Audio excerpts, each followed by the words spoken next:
जिस दिन माँ जगत जननी जगदम्बा ने भगवान शिव ने, आज ही का वो दिन है जिस दिन माँ जगत जननी जगदम्बा अम्बा भवानी ने भगवान शिव जी को धतूरा समर्पित किया था। और आज ही छत्रपति वीर शिवाजी महाराज की सुंदर प्रागट्य महोत्सव की भी बहुत बहुत आप लोगों को बधाई। जय शिवाजी, जय शिवाजी। तो ऐसी पवित्र पावन फुलेरा दूज जिसमें भगवान शिव की अविरल भक्ति को प्राप्त करने का सौभाग्य आप और हमको मिला है। बहुत ज़्यादा भीड़ है, भक्तों का बहुत ज़्यादा हुजूम है।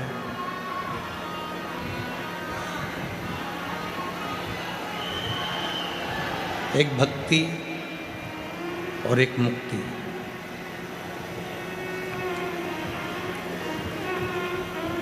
दो शब्द हैं। सीधे यदि मुक्ति को ढूंढोगे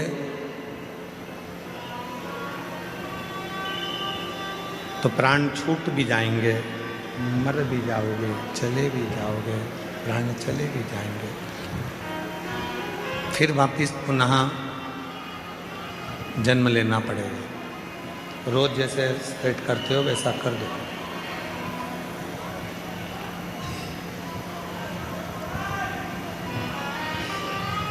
सीधे मुक्त होना, प्राण चले गए, शरीर चला गया, फिर वापिस जन्म लिया और जन्म लेकर फिर इस संसार सागर में आ गए।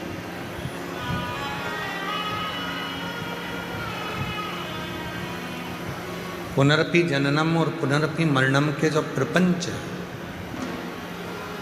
उसी संक्राल में यदि हम चल रहे हैं तो ये केवल मुक्ति का पथ नहीं हो सकता।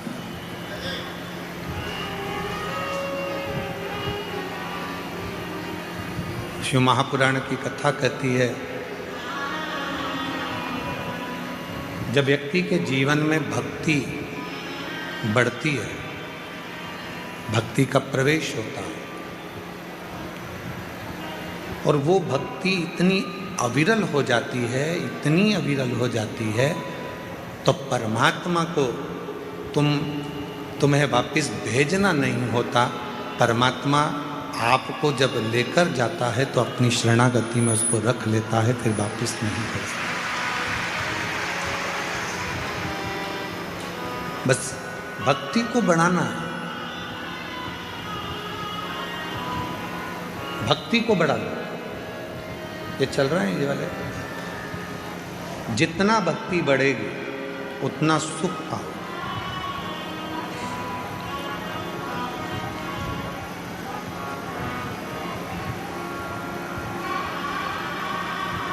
मकान लोन पर मिल सकता है,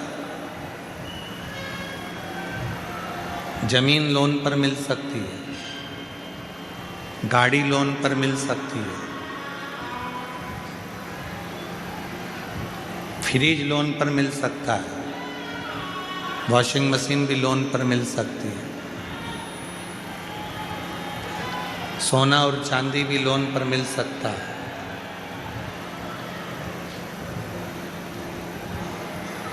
गाड़ी लोन पर मिल जाएगी, ज़मीन लोन पर मिल जाएगी, प्रॉपर्टी लोन पर मिल जाएगी, बंगला लोन पर मिल जाएगा, सब कुछ लोन पर मिल सकता है।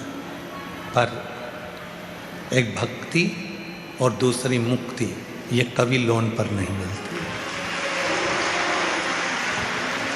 ये दोनों लोन पर नहीं मिलेगी, ना भक्ति लोन पर मिलेगी, ना मुक्ति लोन पर मिलेगी। दोनों में लोन नहीं मिल सकता। अपने को खुद स्वयं के प्रबलता से, स्वयं के भाव से भक्ति को प्रकट करना। और मैंने तेरे ही भरोसे, बाबा तेरे ही भरोसे, हवा बिच उड़ती जावांगी, बाबा डोर हर तो चढ़ी कटी, भोले मैं तेरी कदम, शंभू मैं तेरी कदम, हवा बिच उड़ती जावांगी, बाबा डोर हर तो चढ़ी कटी। एक भक्ति दूसरी मुक्ति, ये कभी लोन पर नहीं मिलती, कभी लोन पर नहीं मिलेगी। आपको स्वयं धारण करना होगा, आपको स्वयं अपने भीतर उतारना होगा, और इतनी शिव की भक्ति कर लो, इतनी शिव की भक्ति कर लो कि मुक्ति मांगना ही नहीं पड़े और परमात्मा मुक्त कर, इतनी भक्ति।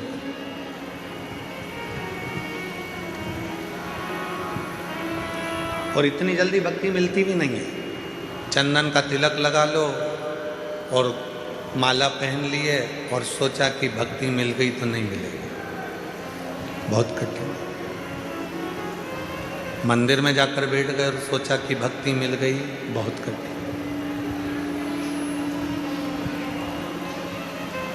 तीर्थ में जाकर बैठ गए और सोचा कि भक्ति मिल गई, नहीं मिल सकती।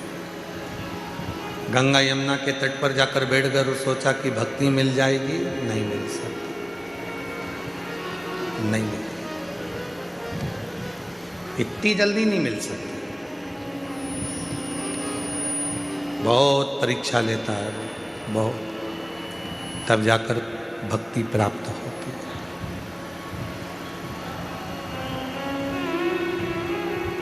मेरी माताओं, मेरी जीजियों, मेरे जीजाओं, मेरी बेटियों, मेरे बेटाओं, मेरे बुजुर्ग माँ बाप, माता पिता, आपसे एक बात पूछें, जितनी भी मेरी माताएं बैठी हैं, मेरी जीजियाँ बैठी हैं, जीजाओं से तो इस प्रश्न को हम नहीं कर सकते, क्योंकि हो सकता है कोई कोई जीजा इसका उत्तर भी दे सकते हैं, पर प्रश्न है मेरी जीजियों से। नमकीन घर में जब भी तुम तलते हो या नमकीन घर में बनाते हो, तो उसको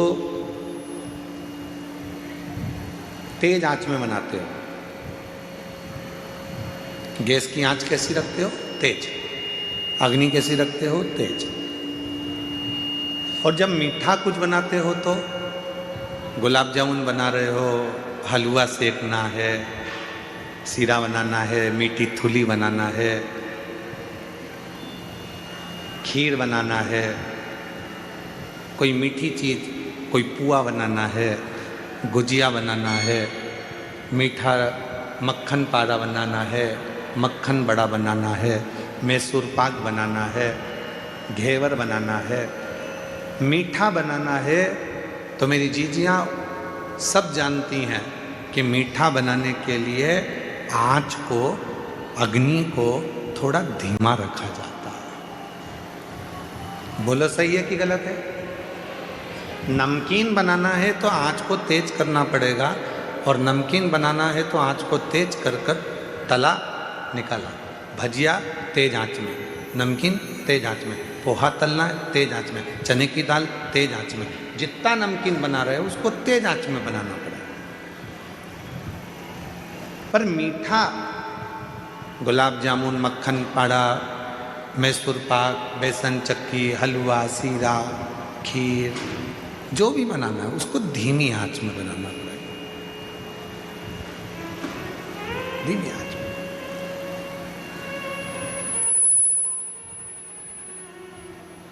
बस भक्ति भी वो मीठा है जिसको धीरे धीरे धीरे धीरे जैसे आटे को सेको धीरे धीरे, सुगंध आने लगती है आटे के सिकने की।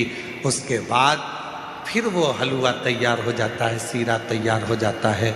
गुलाब जामुन को भी धीमी आंच में सेके जाओ, उसमें स्वाद और कलर अपने आप बदल जाता है।